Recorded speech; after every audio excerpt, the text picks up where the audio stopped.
see. Hello, ladies and gentlemen.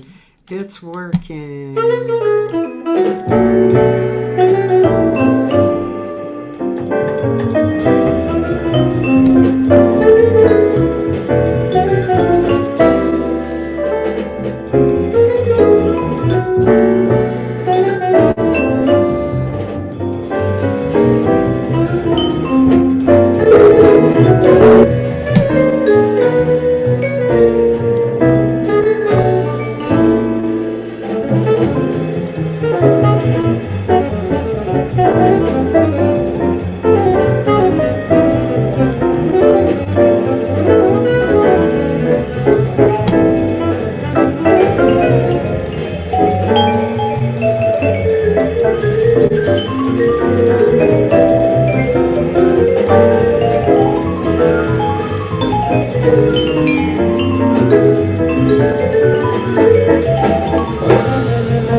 Yeah, man.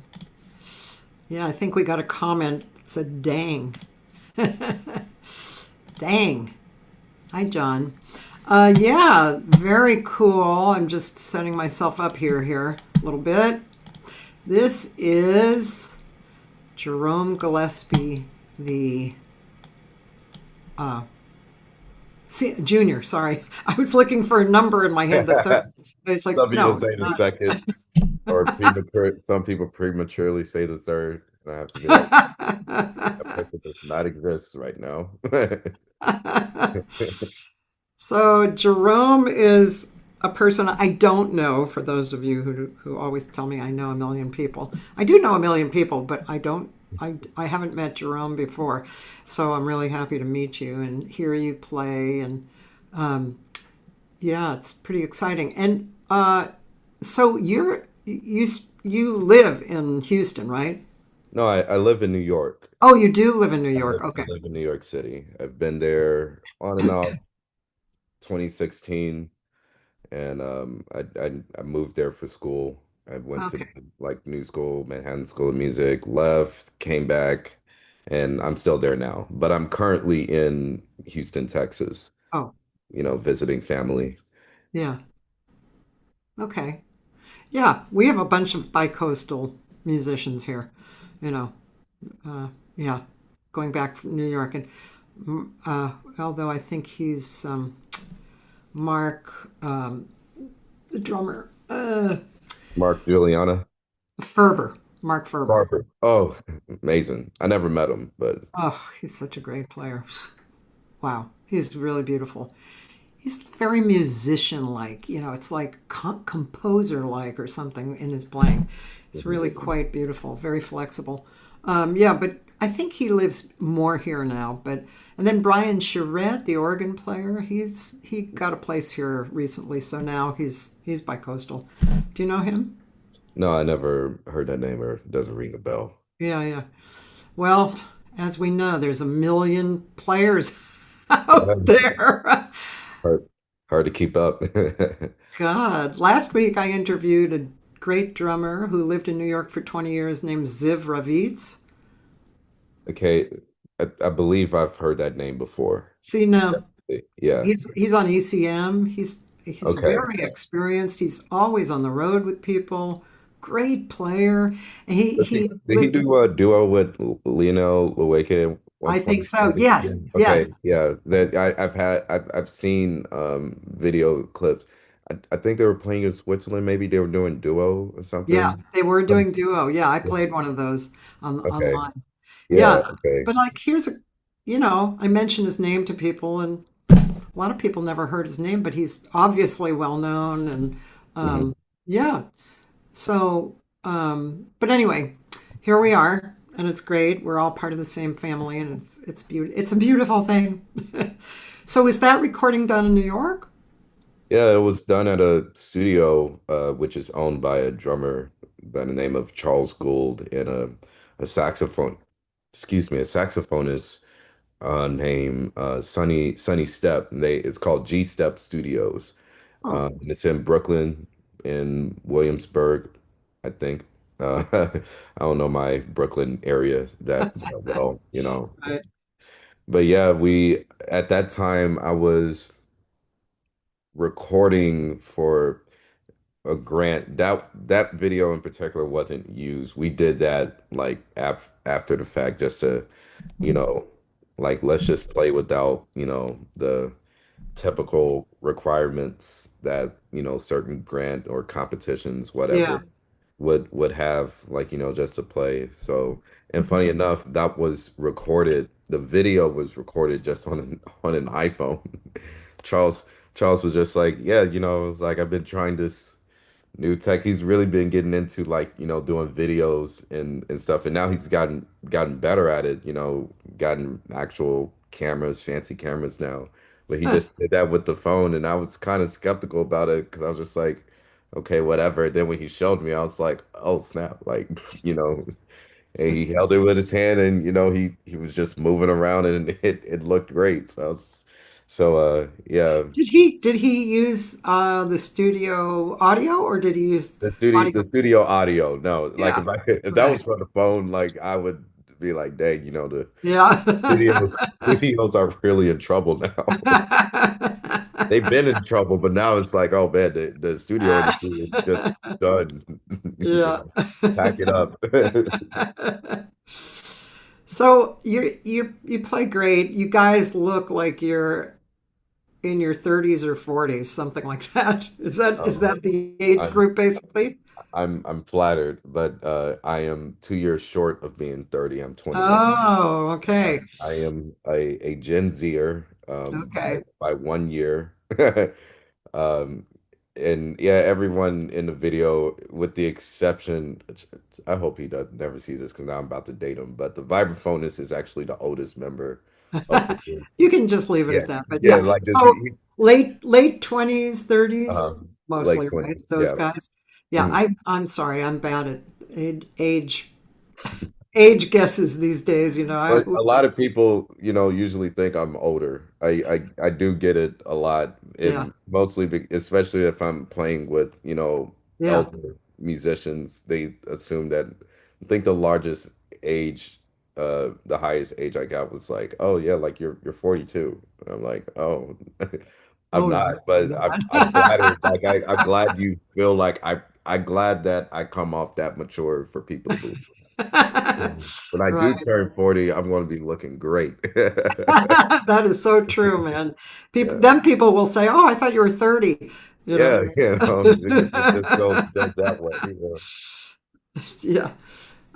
So okay, so yeah, as a person who's been around jazz forever, I was basically born into jazz and saw musicians from when I was, whatever, 5 or something.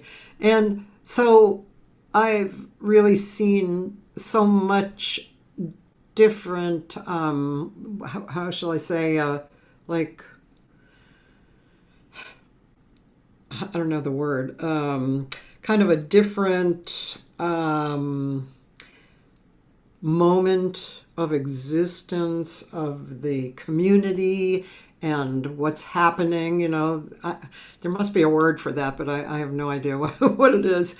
But, you know, all these different time periods moving on. I mean, obviously, I wasn't around like when we were talking about Benny Maupin and Hubert Laws. I wasn't around for that, but still, when I started, I was in Boston and I was in with the more of the local jazz community, and they were a certain state of mind and playing certain things, and then I went through at Berkeley. At that time, at Berkeley in Boston, there was a lot of different music happening. We were coming out of Woodstock, and there was Motown, and then there was ECM started at that time, kind of flourishing, and then and then also the local scene, what we were doing, and then I moved to California, and that was a certain local scene, blah blah blah. So, but it's actually thrilling for me.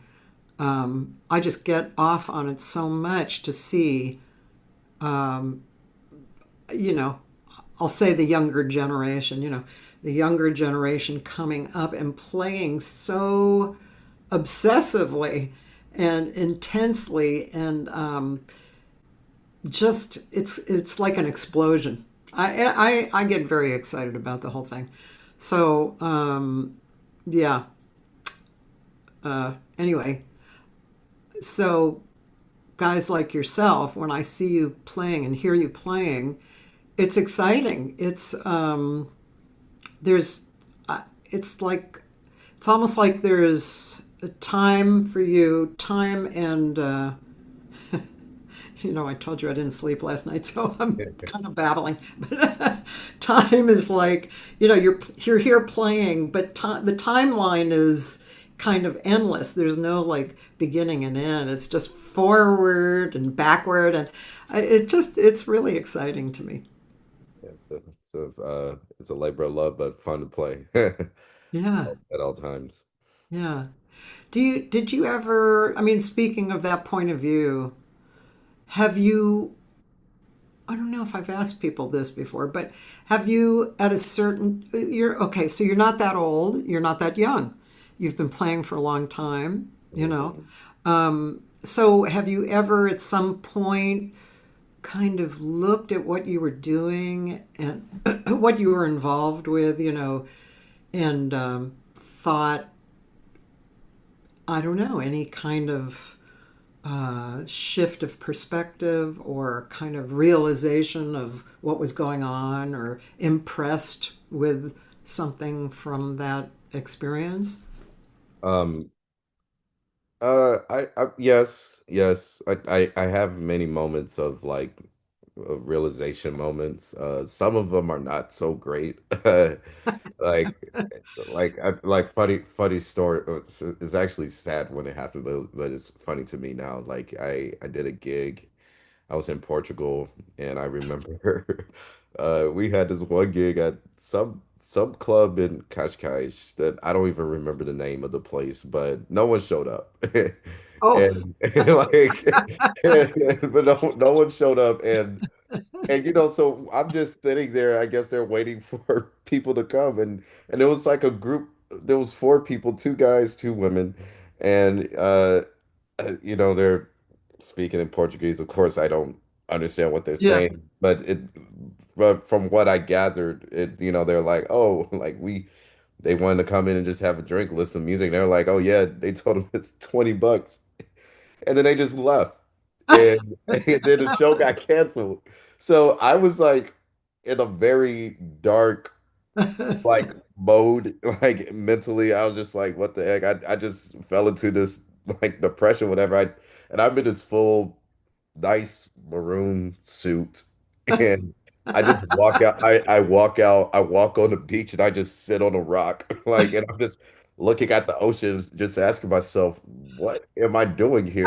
And why did I choose to be a musician? Like, I was like, I could have been a history teacher for all I care, or like just anything else. And but even when I have those moments, I come back to the foundation is, I genuinely love the music. I didn't love it for popularity. I just liked it because it was fun to listen to.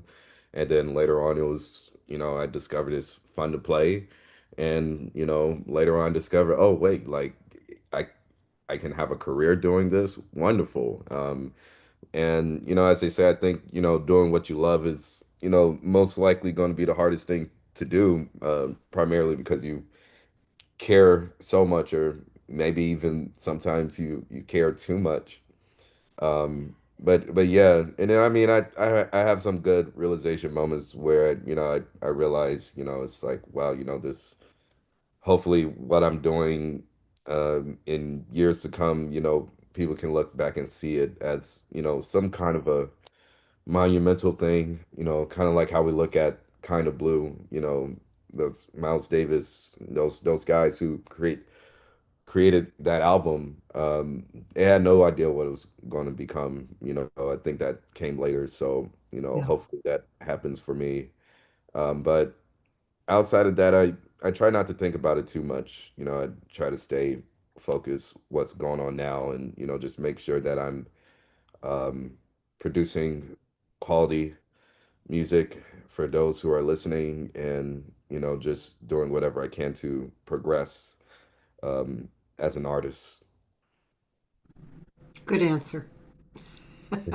Thanks. I studied.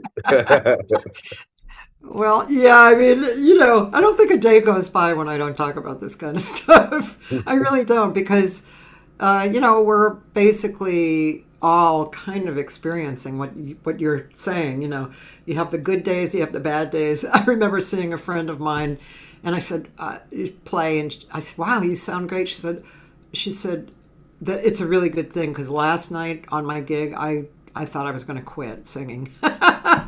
It was like, I absolutely know that feeling. Not to mention the audience. I would like to develop even a stronger sense of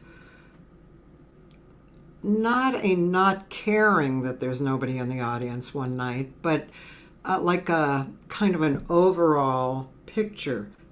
So, in other words, that night isn't just separated out, there's three people in the audience, but it's actually part of the scope of everything, which I guess I believe already. I mean, you know, I could complain about it. I could, I could make up lots of complaints about it, but what does that do? I mean, when I was first in LA, I was 21, and and there were a lot of lessons that I learned, in the beginning, because I I was working on the East Coast, but here I was in LA. It was really my thing, not my dad's thing, not Berkeley's thing. It was me. And there was a lot of decisions that I made about why I was doing what I was doing and how to look at it. I mean, there were just so many lessons back then. So, um, but I, yeah, I mean, why we like I tell my partner, I have a business partner because I'm running a club here called Birds of a Feather Jazz Lounge. So, there's a lot of work that we do for the club, but when it comes down to it, we're forced to sit there for a few hours and listen to great music. I mean, wow, that's really tough. Oh no. Yeah, exactly. Oh, torture me. But so, yeah, there's so many life lessons. I'm really thankful I'm a musician and I get to learn about life through music. Yeah. Yeah.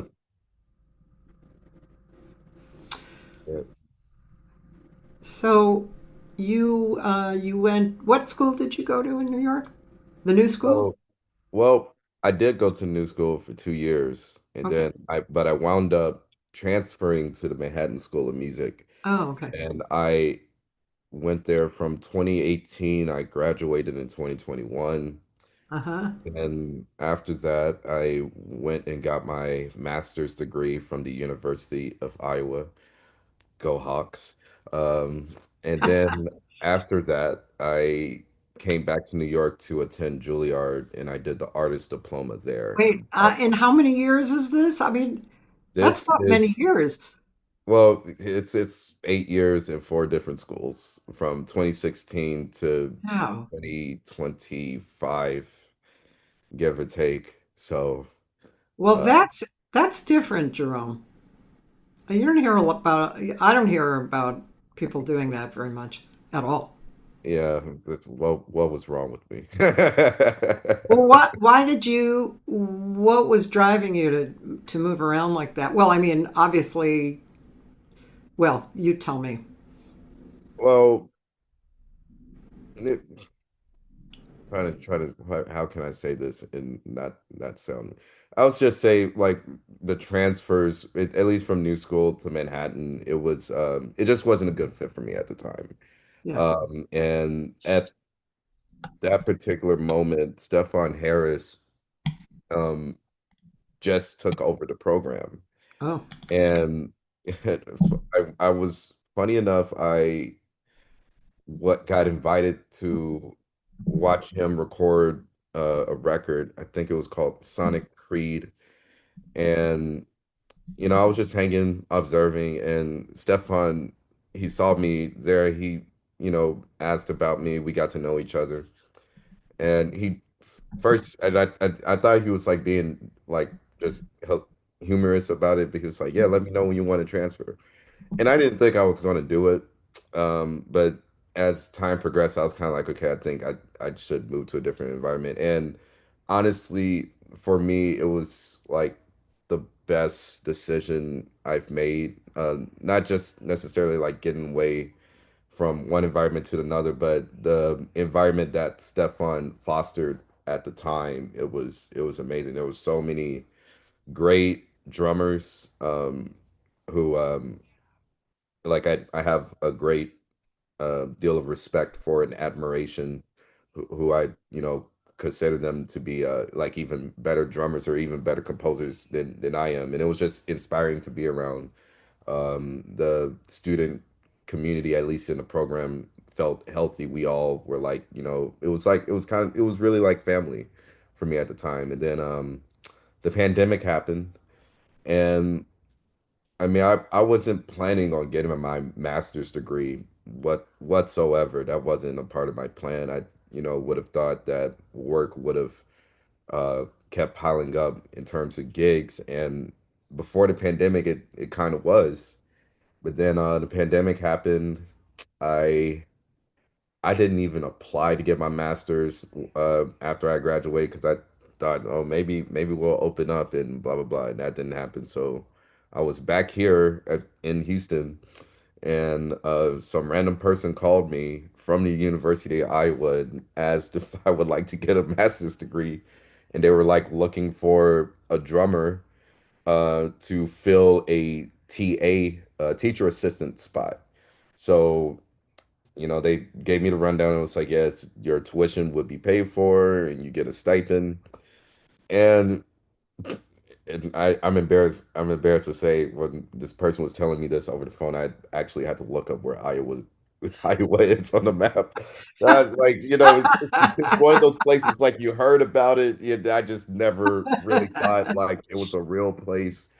And I was real skeptical about it. I told my dad about it, and my dad has one of these sayings. He said, "You can't beat that deal with a stick."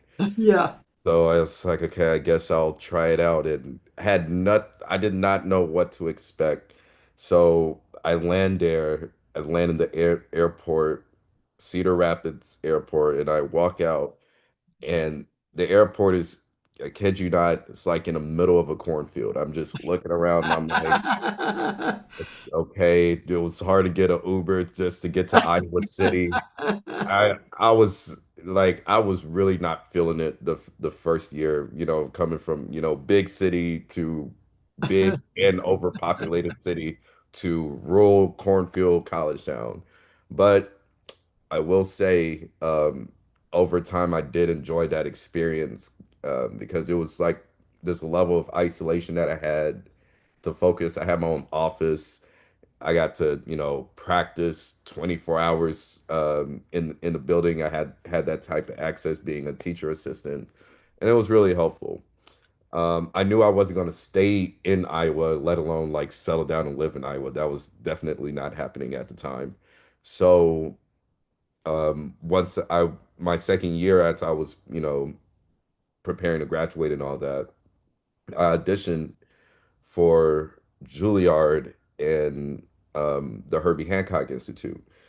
Now, how the Juilliard thing came about was I'm the oldest of three brothers. I have two younger brothers, and the youngest at the time was playing trombone, and he was in this youth orchestra called Jazz Houston Youth Orchestra, and it's actually ran by Vincent Garner. I don't know if you heard of him.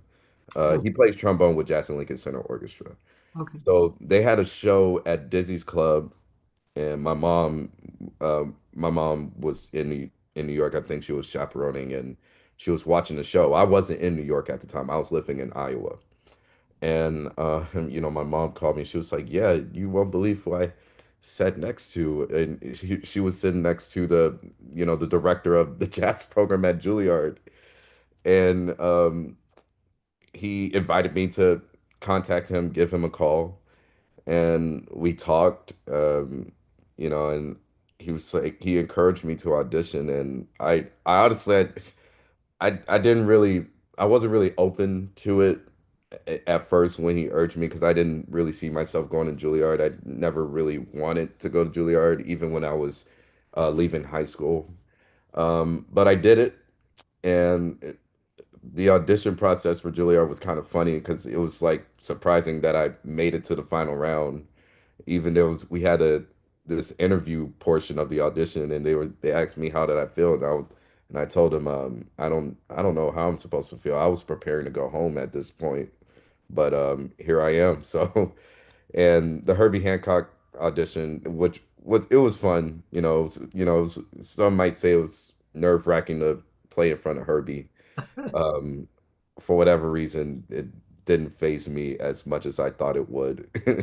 But I just knew I needed to get out of Iowa after that and continue my work, being composer and a drummer. And luckily Juilliard accepted me, and it was definitely my reasoning for going back. And I learned a lot from that program, and gained a lot of knowledge and wisdom from a lot of people, not just from my teachers, but even from my peers. Yeah. And now, I'm still living there. I'm doing a thing. I teach middle school orchestra in the South Bronx, and by day and by night, I'm a performer. So yeah, that's I don't recommend like just going straight to teaching right after graduating. I think that was probably my latest and perhaps my last craziest idea. I want to find more of that, but I'd like to play something, and I have to step away for a moment to relieve myself. But I would like to, if I go back to the YouTube, or should I? Did you say you sent me some stuff, There's right? there's a so one is a video that's not on YouTube because I haven't really put it out yet. But the other one is a concert that I did at Monk's Jazz Club, which is in Austin, Texas, with one of my quartets, iterations of my quartet. Is that the conception or no? That the YouTube, right? Oh Yeah, yeah. the YouTube is the concert, the video is Okay. the conception. All right. Let's open up What's up, guys? the Fleetwell here, qui- unboxing a brand new. quiet. Um, skip the ad. Put on the sound.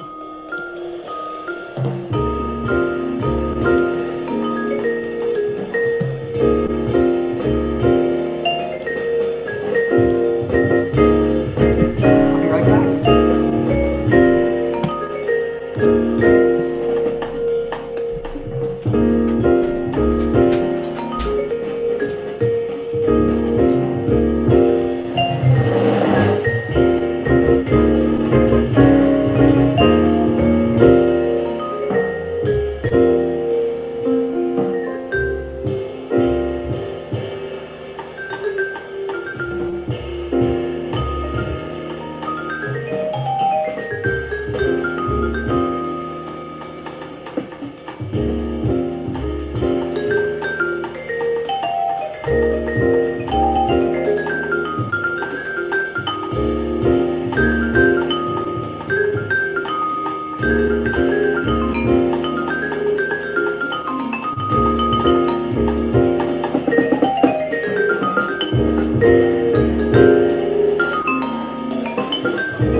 Yeah.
I wish I could see it. What's going on? I'm not sure. Oh, here we go. Wait a minute. I don't know what's going on there visually. Wow. Well, I hear you. I'm going to leave it on for you playing. Not sure what's happening with the video. Planning to publish your book? No, I am not, and I really do not want to know. I'm not sure what happened to the video there. Boy, that was gorgeous. Look at that, no video.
I could probably listen to the whole thing, but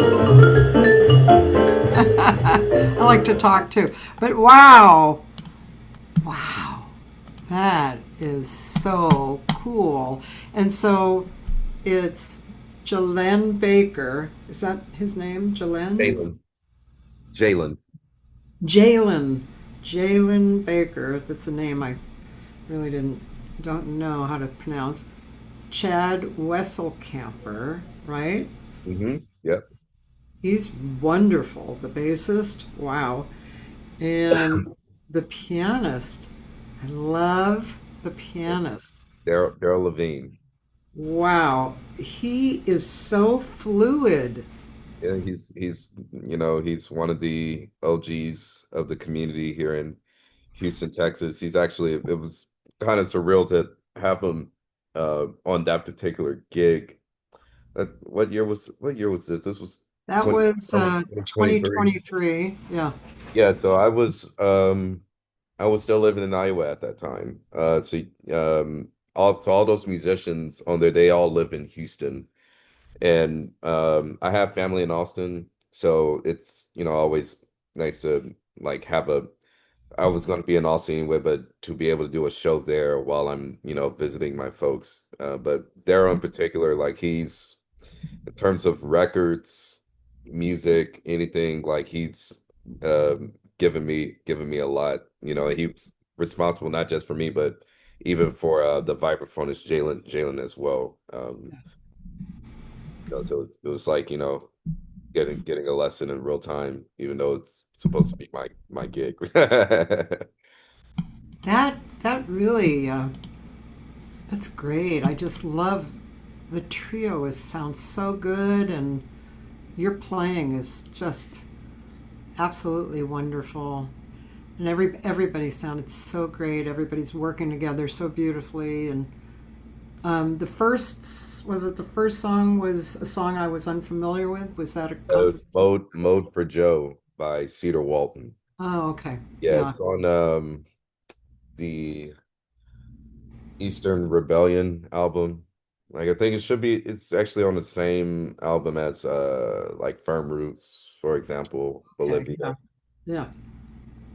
Peter Walton, Sam Jones, Billy Higgins, and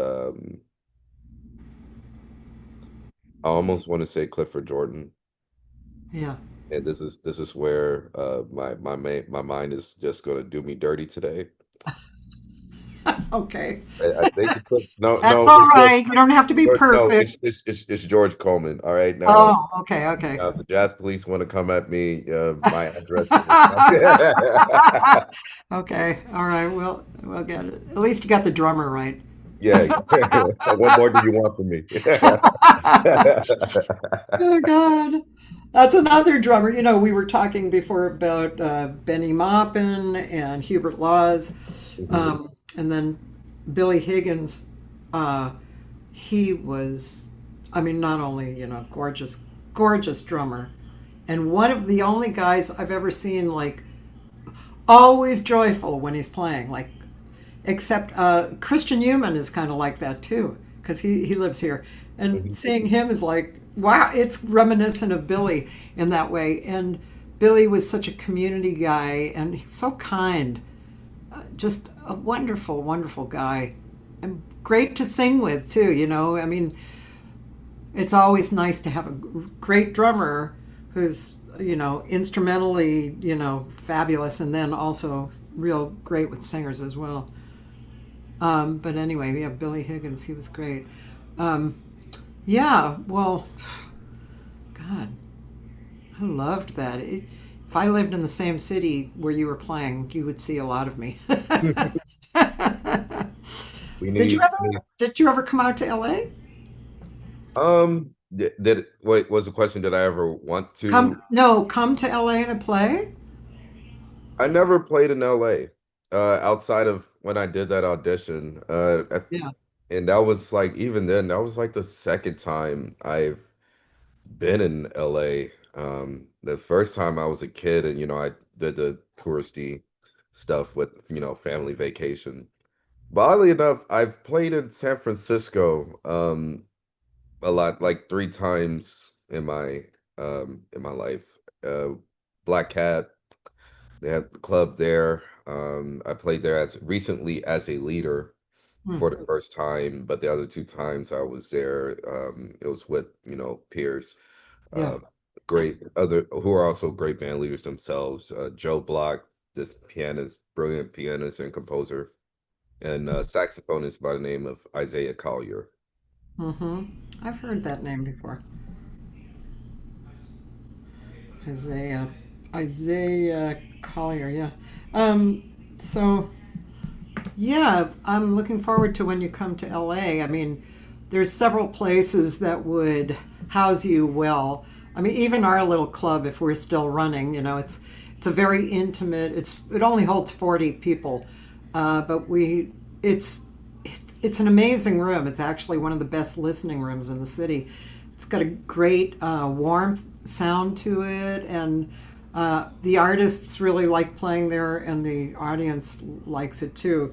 And yeah, we have all different kinds of stuff happening, but music like what we're just watching as well. I mean, I've seen some people that I'm just like I said before, we're forced to sit there for an hour and a half and listen to great music. It's like, oh God, Yeah. this is horrible.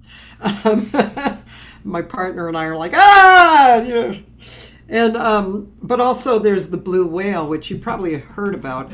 The Blue Whale actually was started by my student, a Korean singer, and Okay. it ran for 10 years, and then the pandemic happened. He went back to Korea and got rid of the club. But then in the last year or so, he came back to LA and got into a new space that's much larger and more incredible. One room, the big room holds about 175 people, and the small room, maybe 75, 80 people. And then he has a separate inside, it's like a soundstage, uh, separately a restaurant and a bar so that people who want to drink can drink and the kids can come into the music. He's kind of a visionary, June. He really is. But the thing is that going through the reconstruction of the building has been super slow with the licenses and all that stuff. Super slow. We're hoping he's kind of hoping to open for a few days in October for the Angel City Jazz Festival, which is a new music, creative music festival that's been going on for 20 years, and then hopefully shortly after that. But that's the place where you'll probably end up coming and playing sometime, I would love to come because by LA. yeah, yeah, Been a while. you should. Oh, Sam First too, which is a very small club near the airport, actually, walking distance from LAX. Really? And yeah, there's a lot of music like what you're playing there. Yeah, yeah. But Sam First, I have heard. I've had a lot of friends who played there when they're in LA. Yeah. Yeah, I mean, you could just go over and play and then turn around and take your plane home. Yeah. It's really a nice little room. I mean, yeah, it's small, but it's really good, and the policy of music is great. And, there's a lot of people moving here from New York and other places, I guess, but we see a lot of people coming here and creating stuff. Again, it's very exciting for me. I just get off on it so much. It's just Yeah, like, well, it's great to see there's more places that are, yeah. being built in dedication to the music. A similar thing is happening in New York. There's been a lot of jazz clubs that is Oh opening. And yeah, like the even, guy from Smalls, right? He opened a yeah, club, and Spike there's two Glitter, clubs. he There's two. opened. Thank you. There's two clubs like in that restaurant row area, right? Uh, yeah, so that's Jazz Cultural. It's one club, but it's like the when you walk in, it's a cafe. So they're open in the morning. You can get a coffee and I don't know, and or a croissant. I'm not a croissant type of person, but they have those, and I heard they're wonderful. The And that coffee, I can speak for, is amazing. and that's They where they're jamming during the day too, right? Yeah, they jam there, and they do it at night too after Oh. the sets, like Monday to Thursday. And well, actually Sunday to Thursday they have the jams at night in that same little area. And it's like it's small and intimate. If you want to play drums, the only thing you'll be playing on is a snare drum, and you'll be playing brushes, which that's what I like about it personally, because it gives me a chance to really exercise my brush skills. Yeah. But but I like it, and the main stage is it's really really nice. Like acoustically speaking, like I mean I don't get into like, oh, how the room sounds, because as a drummer, I solely believe there's no perfect room for us. You just got to learn how to play the room. But that one is for me the most interesting for me, in a very very good way, intriguing for me. Like I feel more inspired to take more risk, or yeah, just have this unusual sense of freedom I get in that space. And it kind of reminds me of there's a club in Chicago called the Jazz Showcase, because they have this big picture of Barry Harris, kind of like how Jazz Showcase they have that giant picture of Charlie Parker on the stage. They kind of have, it's like that vibe. And it's weird because I feel like Barry Harris is like actually behind me, like looking at me, judging every note I play.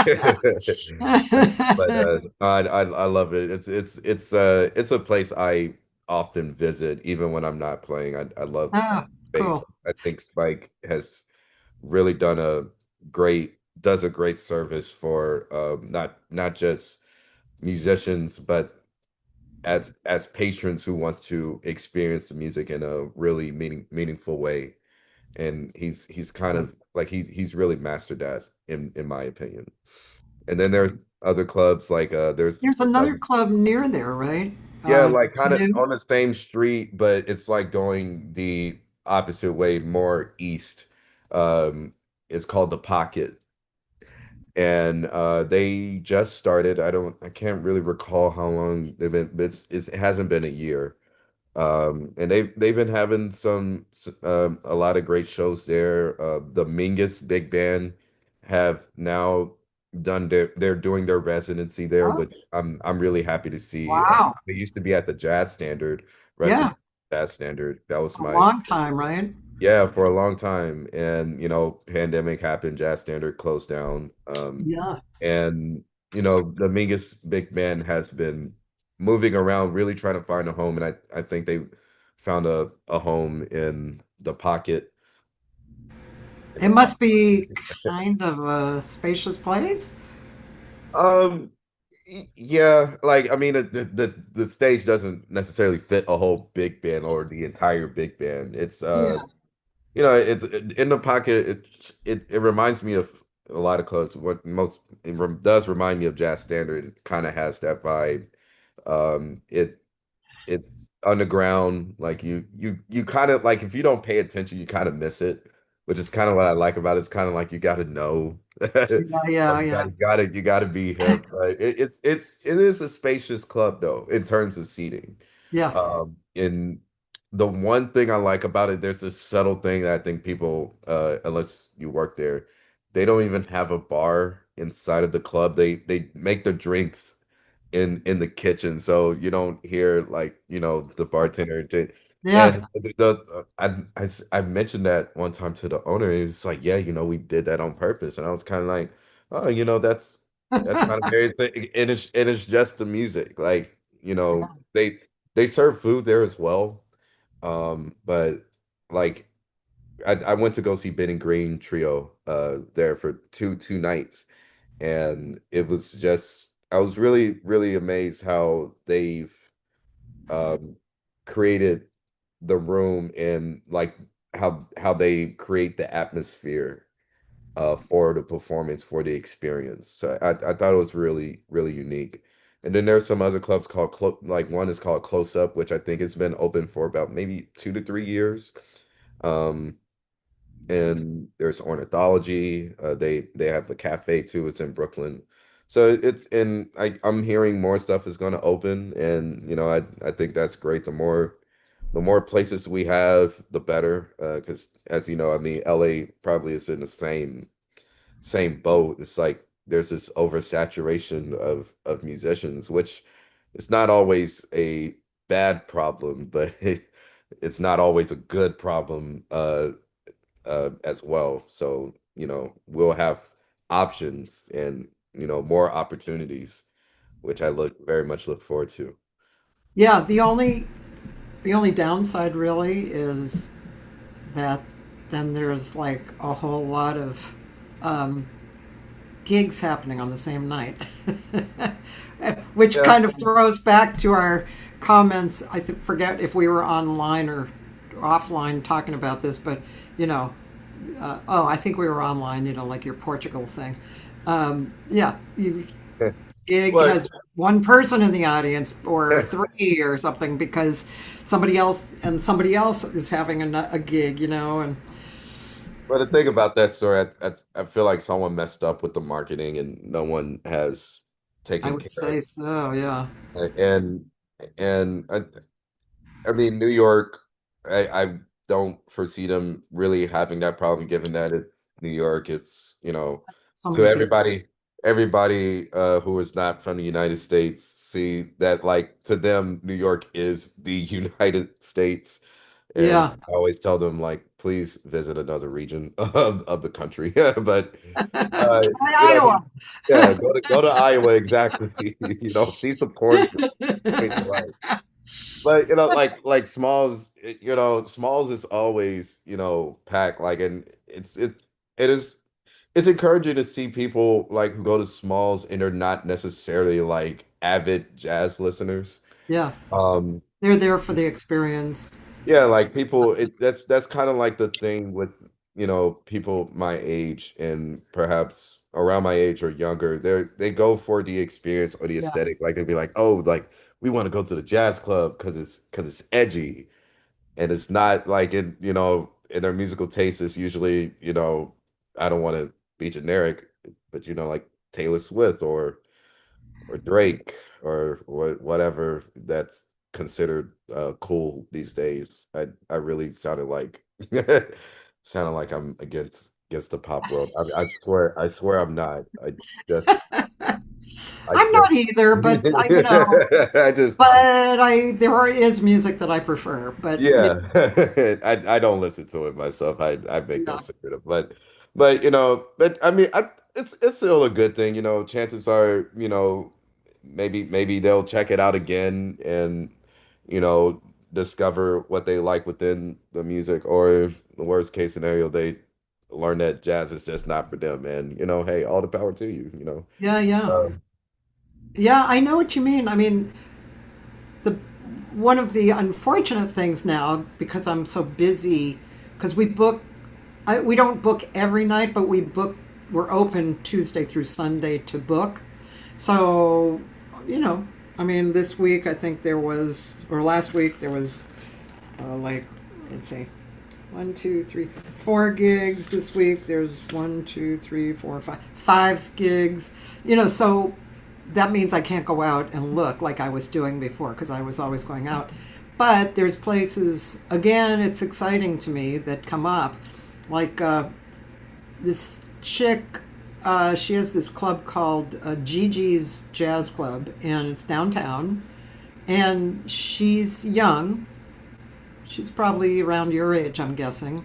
And she had a tattoo parlor that was it looks like an industrial space, not huge but not small.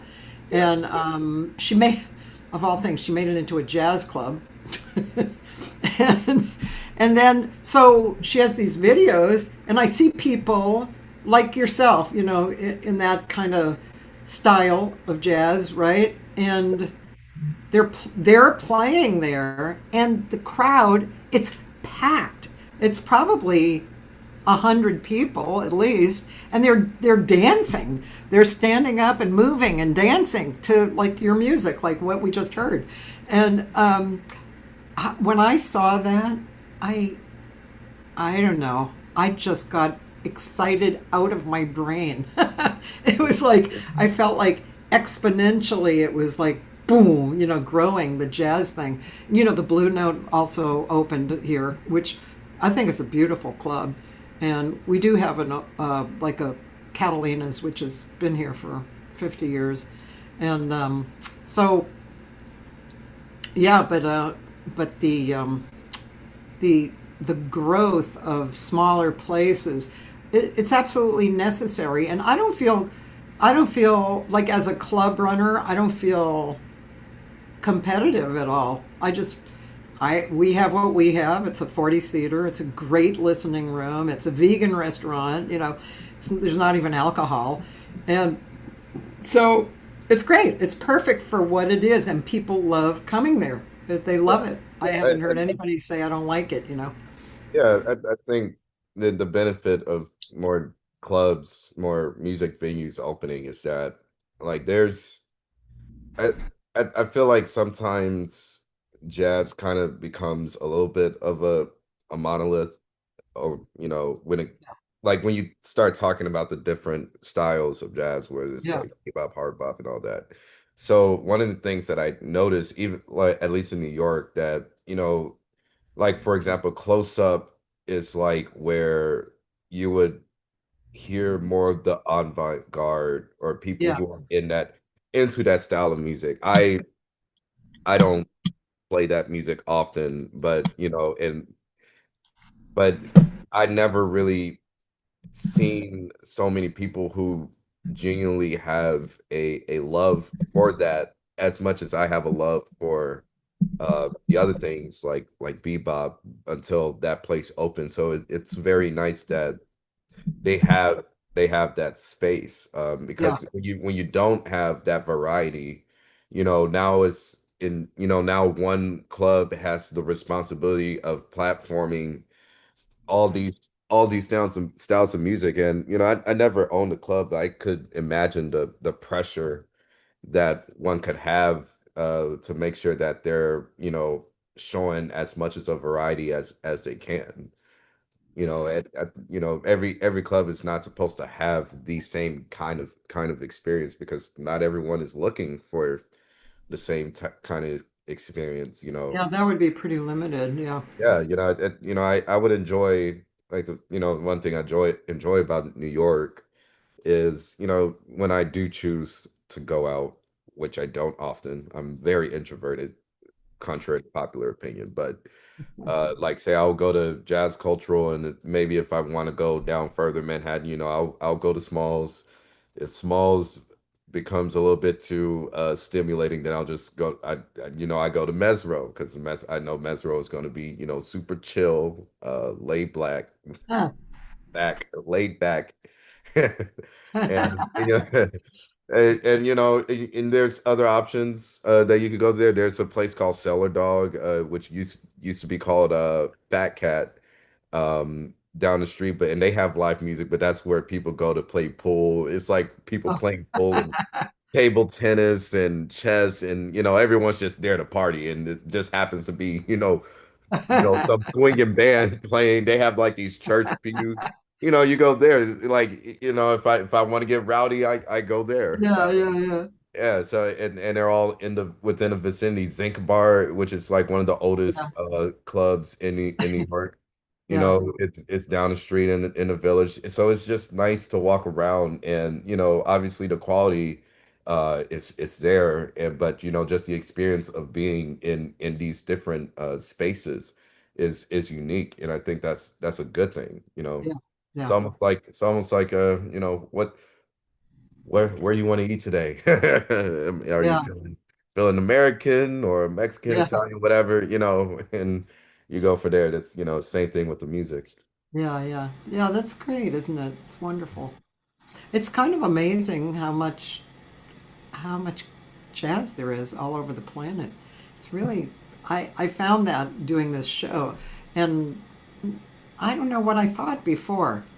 I mean, I knew, I traveled to other places and was introduced to jazz all over, but doing the show, it just made me realize, oh my God, there's a lot of us really, obsessed with this music and working and doing, putting out really quality creativity. So it's pretty amazing, actually. And that's another reason why I like the fact that there are more clubs and more people playing, because it's kind of bringing it out more into the public eye. Yeah. And like you said, the young people are they're interested, and for whatever reason, it doesn't matter, because they are more interested now, and they think it's hip or whatever, and then they'll find that they like some styles, and they'll find they prefer some styles over other styles. That's fine. Someone once Um, said a win is a win. So, right. I'd see students like, so I've have students, or have had students who got into jazz, and I'll ask them, like, oh, well, what made you go into it? And they said, like, I saw a video of Emmett Cohen playing in his apartment. Now, which is great. My story of getting in jazz is like, my dad would play Charlie Parker CDs. Yeah. So my introduction to jazz was, listening to Charlie Parker. And now this is the new norm, where like the content creating aspect is sort of pulling people in. And while that's like not it's not even like a judgment call on like what's your introduction to music, but if that bridges people into um like being in love with the music, or even liking it, or even putting like a sense of wonder about, okay, where does this come from, and how does this work? Yeah. some so be it. Like a lot, because some people criticize it. I'm just kind of like, yeah, you know what, whatever. Like if I agree he with you. finds it, as long as that person figures out who Charlie Parker is eventually, Yeah, I I don't care, you know. I agree with you. I see a lot of students who come because of oh, some of those singers who are actresses now. Um, Mhm. they're not exactly pop singers, but they're singing jazz. Mhm. And I mean, I always know that they've been listening to somebody like that because of how they sing the melody of the song, right? It's not really right. Mhm. So, but I do my best to inform them, and um, if they are ready to open up and absorb, then they can have their mind blown. Whereas you'd hear, I can't even think of her name, one of those actress singers singing Misty, and then showing them a live version of Sarah Vaughan singing Misty. Okay, here's Yeah. the real shit. Mhm. So, and it is really interesting. I have one student who's like that right now, and she's got a really interesting listening history. She knows who some of the heavyweights are. She also listens to those actress type singers. Um, and but she has these innate sensibilities that are good. And she needs a lot of information.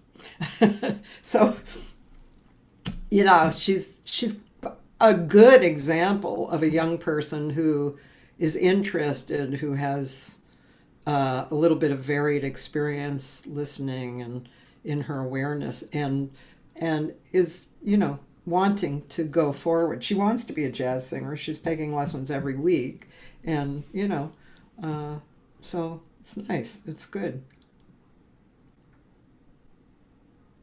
Um, is there so you're teaching, did you say you're teaching middle school?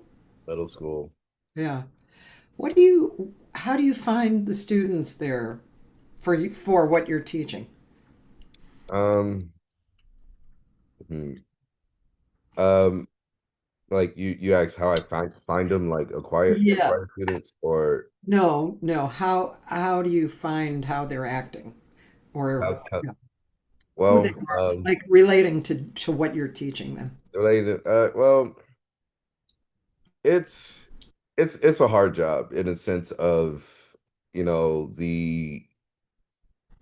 the environment and what they're already exposed to. Now, not all the students, but most is they're like into uh, drill rapping, hip hop, and Wait, drill rapping. I don't think I've heard that drill. before. What is that? The less you know. It's obviously rapping. I don't even know how to explain it. Oh, It's like okay. like not to sound like one of those, Yeah. jazz purists, I hate hip hop type of guys, but Yeah, yeah, I don't hate hip hop. But there's yeah, some rappers I do like, but it me and hip hop has had a very complicated relationship for a while because I just never really understood it growing up. That's just me. yeah, yeah. So, but what I have to do to combat this is show them the correlation. Now, some of them they're able to receive and comprehend. A lot of them maybe don't care and they're like whatever.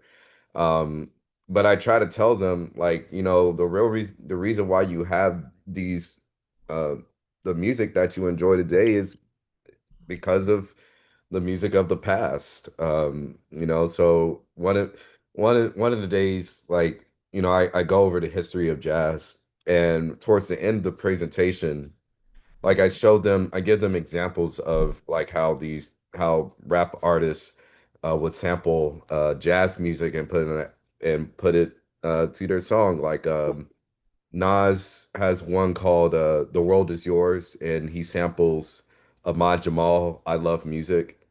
Oh. Um, De La Soul, they have a song called "The Stakes Is High." They also sampled Ahmad Jamal called "Swahili Land." And I'll play them the original track, and then I'll show them how they edit it and create a rap song. And we talk about you know how they hear jazz in movies. Like I use The Incredibles for the example. It's like, yeah, this is considered a some form of jazz music. And they what I love about it when I do, they have a moment where they're like, whoa, like, because some of them they already made a judgment, like, oh, they'd be like, Mr. G be listening to that old timey music. And, and that, and they're right, it is old timey, and I just said, but hey, like, you wouldn't be enjoying your whatever you listen to, Taylor Swift. Okay, okay, I know it sounds like I'm just going at Taylor Swift. I promise you I'm not. I'm just Okay. really upset that she shut that block down for her wedding, and I couldn't walk where I needed to go. But but you enjoying that the whatever rap music that you listen to, why you listening to it, I don't know. But Yeah. yeah, but um, So it, you like making the connections. yeah, it's it's Yeah. it's for them to like understand, because it's just so shocking. Like a place like New York that is kind of like one of the centers of um arts, like of the fine arts. Like a lot of schools don't really have, like, I would have thought music education would be, I don't know, just different, on some different level. Not like I expect every school to like have a music program that is like, on some Juilliard level. Yeah. Yeah. But just something. I mean, coming from Texas, that's what I would have thought. Yeah. But every these students are more so like mainly spending time in their own community. Like I teach in the South Bronx. Most of the kids, they don't usually go into Manhattan often. Like some of them don't even know what Juilliard is. Yeah. They're like, what's Lincoln Center? I'm like, oh, it's like y'all really don't know what's in your backyard. And Yeah.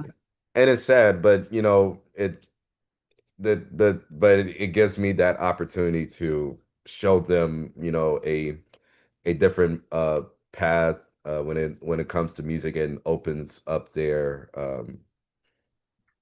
musical palette, you know. And even if they didn't like it, at least they know what it is, because they will encounter it at some point in the future.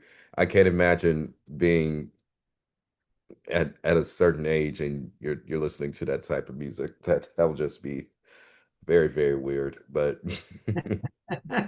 one of the times I told my eighth grade class, one day we'll have, I let them debate me about, because I made this search of, like, yeah, I said hip hop sucks. They're like, what? I was like, okay, we'll have a conversation about it. I let them say all the points they wanted to make, and they played their music. It was disgusting. And and I and so then when I try to challenge their ideas, I just said, so okay, let me get this straight. You just played me a song, and for 5 minutes, I just listened to someone basically talk about selling drugs and killing somebody for double crossing. It was like it's like, Yeah. he was like, yeah, it's like, I was like, and you like that? It was like, well, no. I was like, well, you're dancing to it. Yeah. You're saying the words, Yeah. I was like, so why do you have enjoyment? It's like, well, no, the beat. I was like, well, there's a lot of great music with good beats, good grooves. You're not listening to that. So like, what is this doing for you, really? And after the conversation, one of the students came, was like, man, Mr. G, I never really thought about it like that. So and I'm just like, and he was the only one. I don't know if the entire class understood at the time. It is middle school, after all, but it gave me some sense of pride. It's like, okay, at least one person like kind of gets it, and maybe as he gets older, you'll have an appreciation because I mean, like that's how it starts. It's really it's just really sad to me. You know, it's like for classical music example, like I like classical music. I My first two instruments were piano and violin. So I did that, and drum. I didn't start playing drum set until I was 13. And even when I was in that kind of world, I've always noticed the audience, one not looking like me and not being even around my age group. And I think part of that is because you don't these kids don't really get exposed to that at an age where they can be genuinely receptive to it. Like I think the only reason why I like Beethoven is because to some degree I've had people who just play that in the house, or I've just heard it enough and at a time where I didn't really have an opinion on music to begin with. It was just that's just what I heard. And in middle school, those are the most transformative years in their life. And it kind of it's really sad to me just to know, like, somewhere at some school there's someone that's not getting the opportunity to experience the joy of listening to, whether it's the music of Mozart, Beethoven, Bach, to Miles Davis, Bird, Louis Armstrong, John Coltrane, whatever. Um, and what that does is that's one less audience member that that goes to the clubs and get to participate in what is considered to be American culture at the end of the day. So you know that's kind of like my mission, at least with my job. I've that's We just finished our, well, as of June 24th, that was my first year of teaching full time, and now I'm preparing for year number two, and I am looking forward to it, but it's a taxing job. Uh, Yeah. You know, I get to be reminded what I may or may not have been like in middle school. Maybe I often Right. say, like, I'm probably getting karma. I'm probably getting karma for something I did. Oh, sounds great. You sound But like they're you're a they're great good kids. teacher, I'm sure. Yeah, no, but they're good kids. They really are. And a lot of them, really, it's I like seeing how they use their creativity in a very positive manner, once they, really get into it. They really, a lot of them, they're very excited to play, not necessarily excited about, really getting into the studying of music, but they are excited to play. And, I always say a win's a win. I'll take Yeah. it. You Yeah. know, we need educated audiences. Yeah. You, yeah, I mean, listening to you and other people who do what I would call important work like that, because I would call it important, even though I'm sure sometimes it doesn't, it's like, I'm a teacher, or it doesn't feel maybe that important. But it reminds me of, um, I really, I'm not a real grandmotherly type. I have four grandchildren who are all under the age of 14. And I keep trying to create like a music night or something. Okay, you play a song, a favorite song. I'll play a favorite song. You play, so we can share and they can hear jazz because they're not around me enough to, really get a strong shot of jazz. I finally impressed one of my grandsons with the fact that I had CDs. We were in the car and I said, I'm going to play me singing. So I played something and I said, guess who that is? And he said, who? And I said, Mima. He said, you're on a CD? I said, yeah. So now he's like aware that I'm, there's something different. But it's hard to think of things other than bring them somewhere, which is, hard these days because kids are so friggin' busy. They just, they're busy with school and sports and whatever.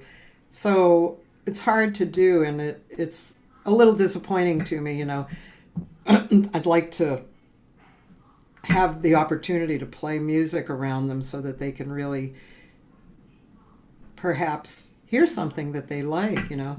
But with this club handy, it's a little more inviting. But again, they have school, and their mom's not going to really bring them out to the club. Although she could, because we don't have any alcohol in it, so they could come. But still, it's yeah. Anyway, I don't know why I said all that, but true confessions, I guess. Right. Hey, can we listen more? Should we continue on that night, or do you want me to play the new cut, or You played the new play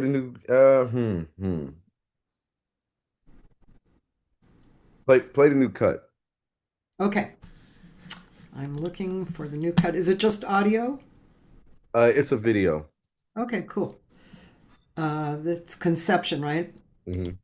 Okay, cool. I like that you're doing videos, because I really do think videos are kind of the way to go,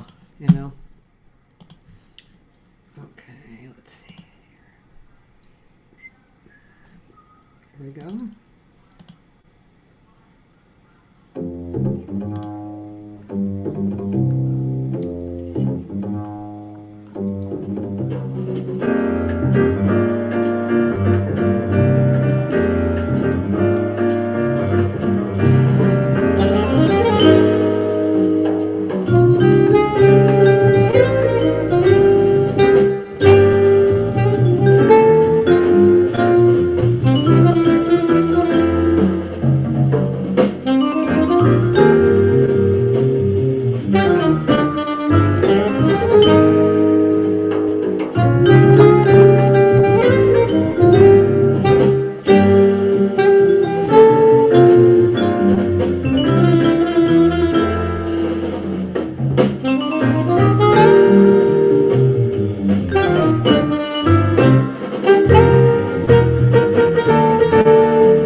Beautiful.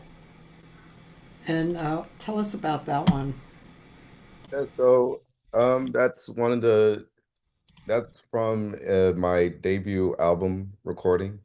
Uh-huh. Um, or at least that take itself is more formatted for purposes. Right. Yeah, that's my arrangement of Conception.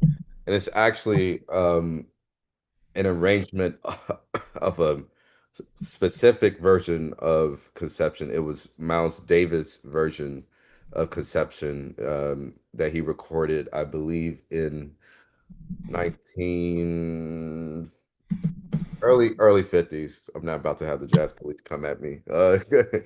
Recorded early 50s. I do know that he recorded this like right after he did The Birth of the Cool, which is why the bridge is not the like the bridge people are used to listening to when they hear of Conception, like the George Shearing version. Yeah. The bridge is from Deception. So I think it was 1951. I'm not sure, but in 1951 he records Conception with Sonny Rollins. I believe it's Sonny Rollins. I, I think it was Art Blakey on drums. I'm not like really sure who the rest of the rhythm section is because it's Yeah. been a long time since I've listened to it. But they played the head, they put it in a different key, played the head, and then the bridge. They took it from Deception, Yeah. and so I was really I. Funny enough, that was the first version of Conception I've heard or recorded version. Oh. And what motivated me to write the arrangement was one of my first time going to, Smalls Jazz Club to go to the jam session in 2016. Someone calls Conception. And I didn't know the song at all. And I was Oh. really suggesting, like, can we please play another tune? The famous last words, you'll hear it. And I definitely didn't hear it. It was because the form is clear. The A section is I think it's 12 bars. And it was just form wise, it wasn't an easy tune for me at the time. And needless to say, I was really, really embarrassed after that night. But I did go home and learn the song. And after I learned how to get comfortable with that song, I came up with that arrangement about maybe 2 to 3 years later. Yeah. And yeah, that's how that arrangement came about. That's one of the songs that's gonna most likely be on a new album. We've recorded 13 songs in that session. Oh, you have. Uh, Cool. yeah, so I haven't really been committed to what songs I'm going to actually put. I will not be releasing all 13. That I will not do. But that one is definitely on the list. Yeah. Yeah, that's really nice. By the way, somebody wants to know if you're related to Dizzy. Um, I do not know. It's not likely, and I say not likely because Dizzy is from Shiraw, South Carolina. My folks, if you want to, trace my lineage, they're from Louisiana. So, and I mean, maybe there's a possibility there. But I always just say I don't know, and people always suggest, why don't you just claim it? Like just say you are, and I'm like, because I don't want the real family to come at me. Like I don't want his folks like I never see you at any reunion or whatever, blah blah blah. So no, it's either I don't know or really know. So Yeah, yeah. There you go, Roland. Are you gonna ask the Zappa questions? I'll ask it for you. Roland, my friend, always asks if people have either played with Zappa or love Zappa or what do they think of Zappa? What do you think of Zappa? who's who's Zappa? Fra- Frank Zappa. Oh, Sorry, Frank. as I in Frank. Frank. Okay, okay. I've heard of Frank Zappa. I've never played with Frank Zappa. I've You never wouldn't met. have because he was before your time. I've never met him. Yeah, when you said Zappa, I was like, what? I thought that was the first name. I knew Oh, But what do I'm not really hip to his music Yeah. like that to have an opinion. So, so Roland's a Zappa fan. It was okay. kind of crazy. It's like a kind of a mix of style. It definitely jazz oriented, but kind of rock blended. And he was just kind of a genius guy with wild arrangements. And um, he had these songs. If you were a Zappa fan, you know these songs and the words, and you know, and like I said, it kind of crosses over into rock, but it's kind of jazzy too. Anyway, it's a real taste. You know, got to be a if you're a Zappa fan, it's like a real thing, right, Roland? Anyway, I'm sure he'll say more, but anyway, I thought I would ask because he always asks about that. Yeah. So, what else can we talk about? We've talked about so much. It's so nice to talk to you. Really, really good to hear your perspectives and hear your music. Um, do you what? Uh, do you put together your own bands mostly, or do you? Are you? Is it a mix? Are you part of various groups? There are groups that I play with consistently. A couple of them. One is this tenor saxophone player named Rico Jones. Uh-huh. Amazing, amazing guy. We went to MSM together. Okay. And another guy who is in a video, the alto player Patrick Hill. I play. He Yeah, also have a. he He was also good. had. He is from Dallas, actually. Oh, okay. The alto player. So that band is a little different.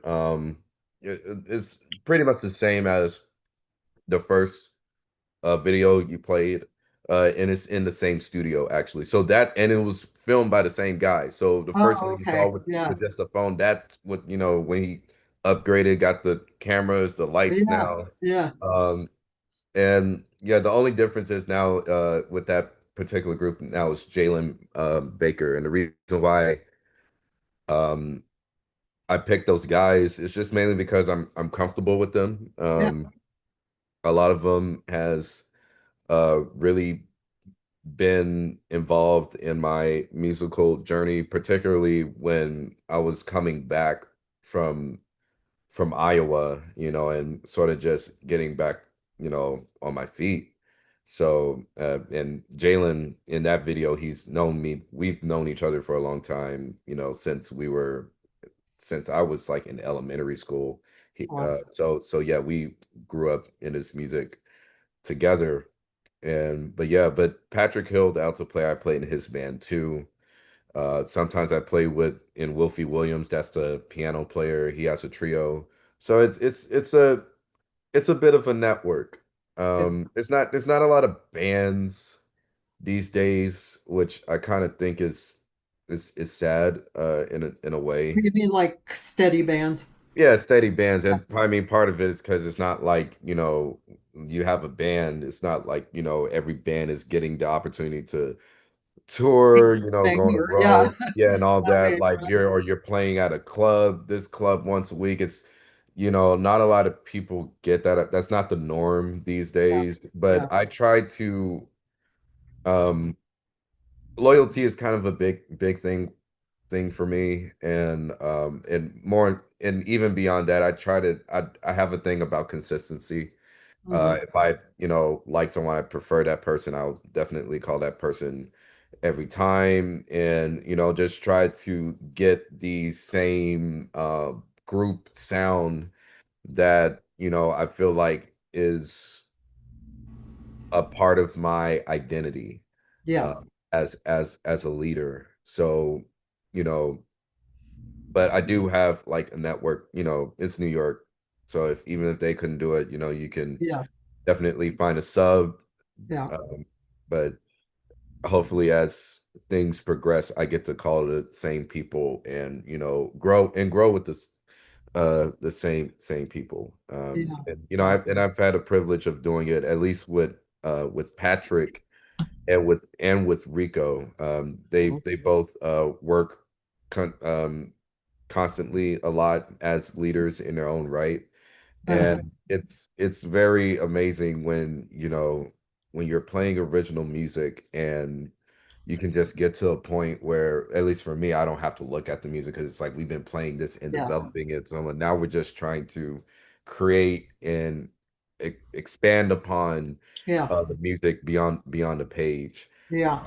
That's That's like, yeah, that's kind of, we were talking before the show, Benny Maupin, right? So, and I was saying that I felt like I learned something because he would play basically the same set from gig to gig. There'd be at least 3 gigs a year at the Blue Whale, actually.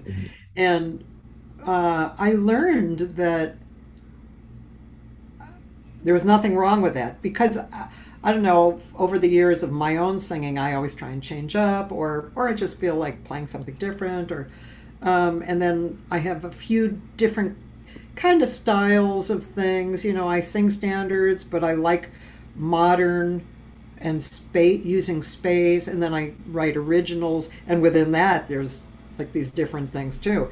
But listening to Benny, I learned that those guys from that period, they did play the same songs over and over because it infused into them, and they felt more and more comfortable with it and more expressive. Like, how long have I been doing Misty? You know, I don't know, 70 years, or no, not 70 years, but close to 60 years. So, you know, it's infused. And I have to say one more thing about Benny. When I would go and listen to him, it would just absolutely turn me on. I would be waiting for those uh, tension notes that he would play. And that's something that I'm really into, and I try and teach my students about tension notes. Sorry, I always use the word tension notes. That's the wrong musical theory wording, but I would just wait for him to play those notes.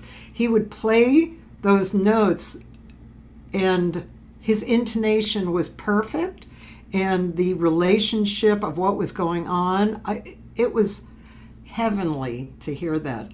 I would just wait for that.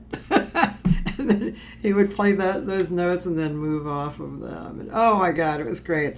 What a wonderful experience it was listening to him live. Fabulous. He's not playing that much live right now. yeah, yeah, no, that's it's amazing. And it's amazing when to be a part of it, or having, or just to have that experience. I don't get that a lot with a lot of people because sometimes things are like one-offs. Everything is like there's a lot of moving pieces, Yeah, yeah, a lot, and and I'm also grateful for those opportunities teams as well. But it's just something about being able to grow within the music. You really learn a lot about yourself, and at least for me, as a rhythm section player, as a someone who's playing an instrument that has mostly dealing with accompanying, being an accompanist. I feel like I learned more about how to be better at that, or being in that role. And it's always different with different musicians, like Rico and Patrick. They're obviously different musicians, and they have different and yet the same goals when it comes to the things that they want to do. But I learn how to be of service to what their needs, and not necessarily like usually when it's like one time, not that I do it automatically, but superimposing like my sound, or just whatever it is. Whereas when you have time, you do it over and over again. I find better ways to fit in yeah. what's going on. Yeah, I totally get what you mean. That's what I was talking about with Mark Ferber too, the drummer. Yeah. He's like, he's kind of um, it's like he's a co-composer within it. It's not about him, you know. Right. He's playing fully what he is, but he's not outside of the group. He's Yeah. really it, the he's just contributing musically to what's going on. It's beautiful. It's very distinctly beautiful. I wonder if um Mike Farber wrote a book about composing Now or it's some Mark, not Mike, Mike Mark Mark, yeah, Mark Ferber. Farber. Yeah, Ferber. Ferber. Yeah, he's a Okay. twin. His brother Alan Ferber is a trombone player in New York, and he's an arranger. He has a big band, and Okay. they're modern, modern players, Okay.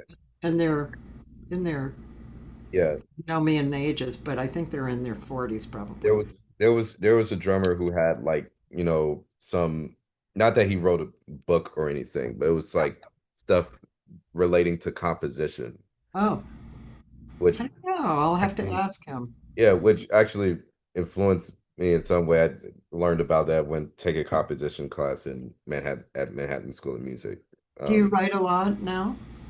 um, Not as much as I used to because of how my life is now, splitting my time as a Yeah, teacher and teacher all and a that. player. But I try to write something or be at the piano like as much as possible, whether it's, once a day or like some part in the day or once a week, or when I'm not learning other people's music and try to memorize it as fast as possible. But I do it.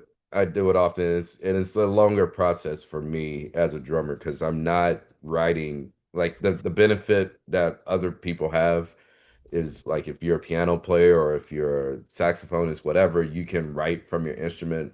Whereas the drums, I'm not, I don't write from the drums. Like I'm not writing the melody while I'm at the drum set, per se. So it's when I'm writing, I'm really like I often feel like I'm out of my depth sometimes or out of my element. And it takes me a while to not necessarily come up with a melody or chords or anything like that, but knowing how I'm going to communicate that with the band. I Uh, get it. yeah, I get it. Yes, I yeah, get that. but I recently came to a point because I've watched this documentary about Train.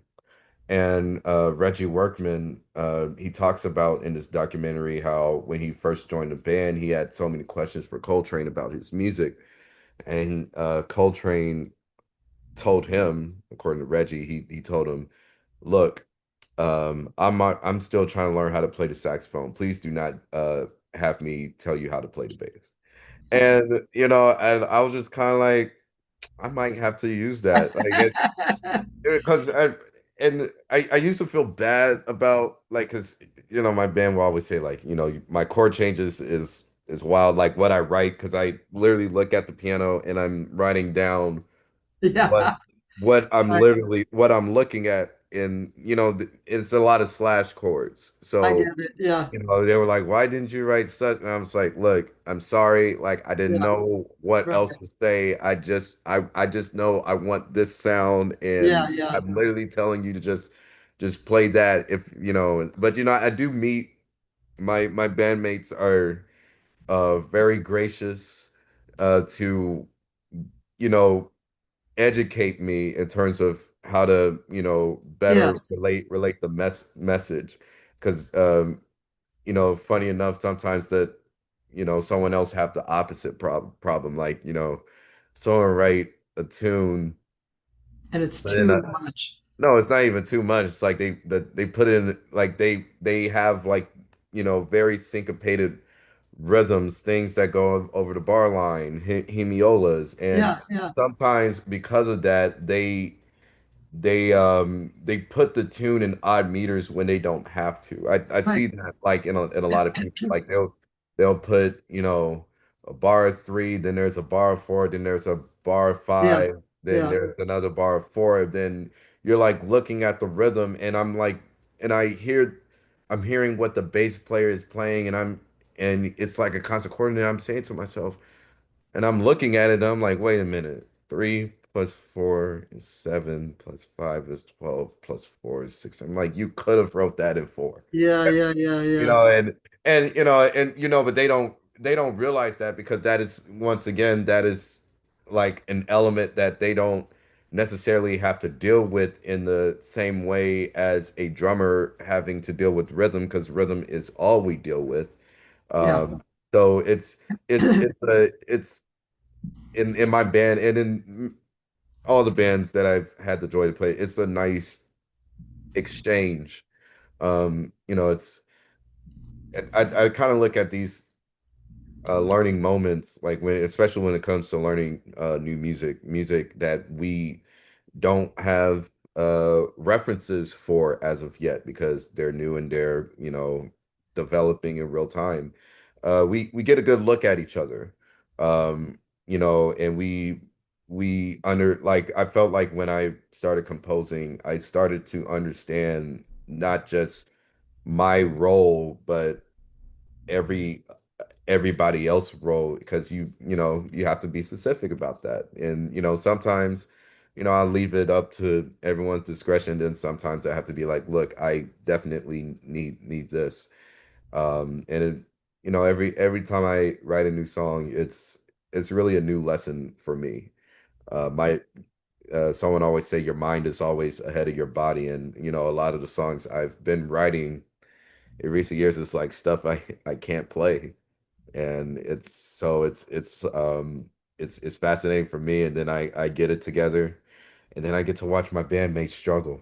And it's a ever growing process. Yeah, it's very interesting. I'm kind of in the same position because I'm a singer, Hmm. right? And I'm not that educated in theory. I know what I like, and I have very big ears, but a lot of times, like I was thinking of Jack DeJohnette because he's a drummer and a composer, and I love his songs. I've always loved his songs. I mean, he's an amazing writer. Yeah, well, he was playing piano first. And they said he when he was in Chicago, like him and Herbie was like sort of on the scene at the same time, and they were like regarded as like these are the next great piano players. I It's didn't really realize that about DeJohnette. yeah, Oh, yeah. yeah. I mean, I knew he played piano, but I didn't realize it was to that extent. Hmm. Great songs. Oh my God, great composer.